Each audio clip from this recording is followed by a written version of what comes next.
Hi and welcome. I'm Ying. This is the test for lesson 19.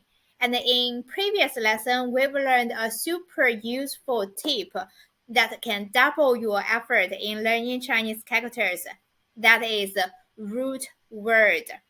For instance, this one is fire. It means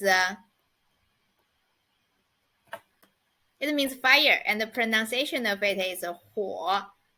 And we've learned these words.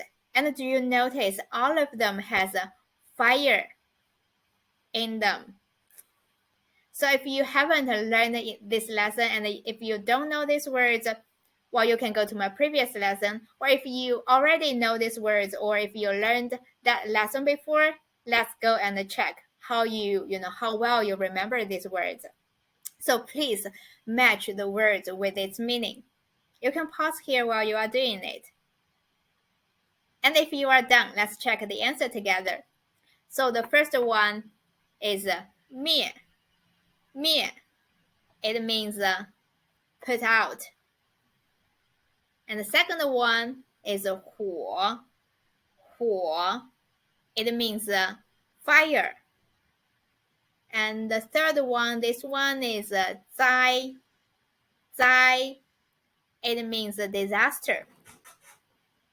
And this one is 灯. 灯. It means lamp or lantern. This one is 炉. 炉. It means stove. And this one is 焚. 焚. It means burn. And this one is 盐. 盐. It means hot. So how many do you get right? Please leave them in the comment below. And if you are ready to challenge yourself even more, let's go to the next one. So can you write the Chinese character according to the pronunciation and the picture and the meaning? So you can pause here while you are doing it. So the first one is 火. So this one, actually, the character is the shape is like 火, isn't it? And the second one is 灭. 灭.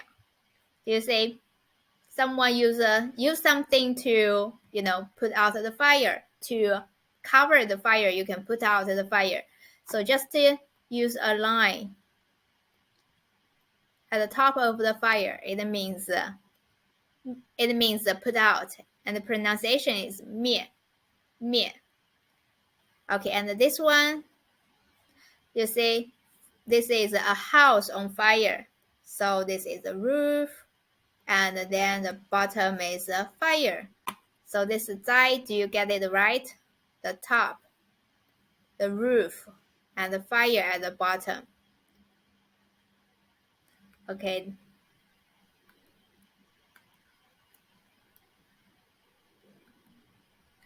So how about these three? Can you write them? So this one is 灯. The left part is fire. Do you notice the left part is fire, and the right part is the shape? Do you see the shape of a lantern? Something hold the lantern, and you see the fire is inside of the lantern. So the left part is fire. The right part is something hold the fire, hold the lantern. Okay, this one is 炉. 炉. So fire, do you notice? And the shape of a stove. Do you see? This one is the shape of a stove. So with the fire at the right part, not at the bottom, but at the left part. So this is the word 炉. And here, this one actually looks quite complicated, but actually it's not. So this one is 焚. So this is a tree, right? This is tree. And the two tree together, it means a forest. So the top of it is a forest, then the bottom is fire. So forest in fire, that means burn. So how's it going? Let's have a very quick recap of this lesson. So this lesson we've learned a super important tip, that is root words. And in this lesson we only learned one root word, that is fire. And there's many other words as well. I hope this lesson was helpful. There are more lessons coming in this series. I'll upload the video resources weekly, so be sure to hit the subscribe button so you won't miss a thing. Thank you so much for tuning in. I'll see you next time. 谢谢观看，我们下次再见。